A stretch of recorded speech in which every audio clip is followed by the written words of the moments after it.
Do you have books you love but don't find really pretty? Or do you want all your books to have the same aesthetic? This mini series is made for you. Basically, we're gonna transform these Bridgerton books into this. In the previous 2 episodes, I showed you how to make golden edges on your book that hides beautiful painting. I also showed you how to make new hardcovers to replace the paperbacks we had earlier. If you are interested by that, I will leave the links into the description below or in the little eye on the top right corner of this video. Hi, my name is Lula Coste, and if you love craft, DIY or stationery reviews, you are in the right place, because this is what this channel is all about. If you haven't seen the previous video, which is part 2 of this mini-series, I suggest you to pause this one and go watch it, because it is where I explain you how we made the base of the covers that we will be customizing in this video.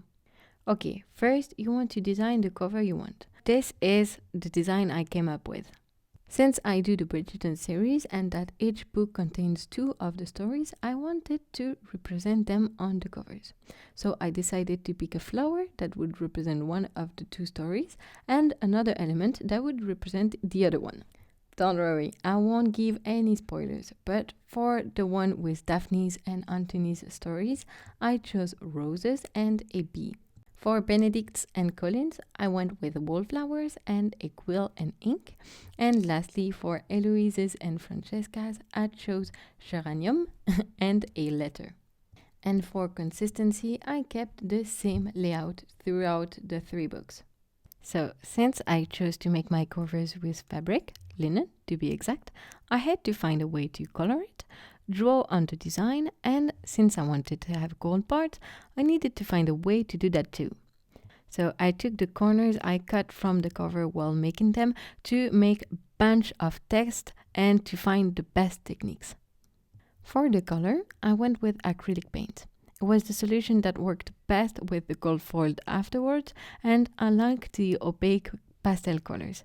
But if you want to keep the linen details, you can also stain it with diluted watercolors. So I mixed my color paint with a lot of white until I was happy with the pastel tone I had.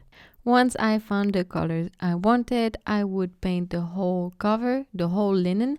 Don't worry about the cardboard still visible. You don't need to paint that, because once the book is done, we won't see it anymore.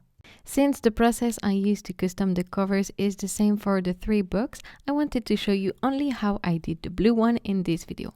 But of course, I've lost the footage of me painting the cover in blue. So here is me painting the pink covers. So yeah, sorry, but we will return to the blue one just after that. If, like me, you have too much paint at the end, do not throw it away, just put it aside or keep it in a container or whatever. So if you make some mistakes, you can use it to hide it.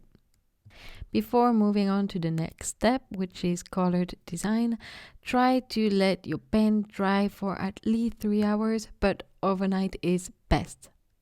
Okay, so for the colored design that includes the flowers on the back, the titles and the quotes, I decided to print them on a transfer paper. Please don't make the same mistake as I did and mirror your design before printing. Otherwise, your text and everything will be reversed, and that is not good. Fortunately, my design was the same, reversed or not, so I was able to only reprint the text, but it was so much more effort than if I did it right from the beginning. So yeah, make sure you don't do that and mirror your design before printing. So to transfer my design onto the cover, I used baking paper and my iron and followed the instruction for the transfer paper I used. I did, however, had to heat it longer than they said and went back with the iron and baking paper after having removed the back of the transfer paper, but that is only for my experience with my book, my paint and my transfer paper. So you need to see how yours react and adjust your techniques to your specific needs. Now, for this cover, I did the gold before transferring the rest of the text, but I suggest you to finish transferring everything and then do the gold, because the heat from transferring will fade your gold. To make sure I did the gold as perfectly as possible, I needed a cheat sheet. To do so, I taped cooking paper onto a normal sheet of paper and printed the pattern I wanted to draw. The ink wouldn't dry on it, so I sprayed a bit of hairspray on it and it did good enough. Once I had that, I taped down the gold foil onto the cover and then the cooking paper on top of it and starting lining my design. I did use oven paper and not translucent paper because I needed it to be really thin enough for the heat from the quilt to go onto the gold. For the gold, I used the same foil as I used for the edges, which is the gold foil quill from We Are Memory Keepers. To apply the foil onto the cover, I used a heat quill from the same brand. I will leave the link to the foil and the quill into the description below if you are curious. I used this process for every part I wanted gold on my cover. It is the only technique that worked for me. I tried a lot of other techniques, but at least for linen, nothing worked best than paint and quill, heat quill with foil. If you don't want to paint your fabric to keep the aesthetic, I suggest you to at least cover it with a transparent seal. To finish the whole thing off, I took a white Posca pen and did some borders. I'm okay with the result, but if I had to do it again, I wouldn't do it that way. I would have taped down the part I wanted white and painting them with paint. It is more time consuming and more effort, but I would have had so much straighter line and crisper edges. So if you want a better result, that is the way I suggest you to do it. Now, all that is left to do is to seal your covers with a clear coat and attach them to your text block.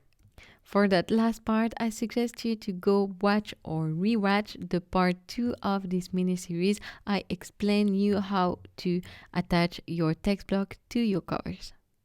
And ta-da! Here are the 3 covers I've made with the same technique I showed you on this video. If you do your own, please tag me on Instagram. I would love to see the result. Again, if you want to see how I made the golden edges that hides beautiful paintings under them, or if you want to see how we made the covers we customized in this video, I will leave the links into the description below or in the little eye on the top right corner of this video. Thank you for watching and I'll see you in the next one. Take care. Bye bye.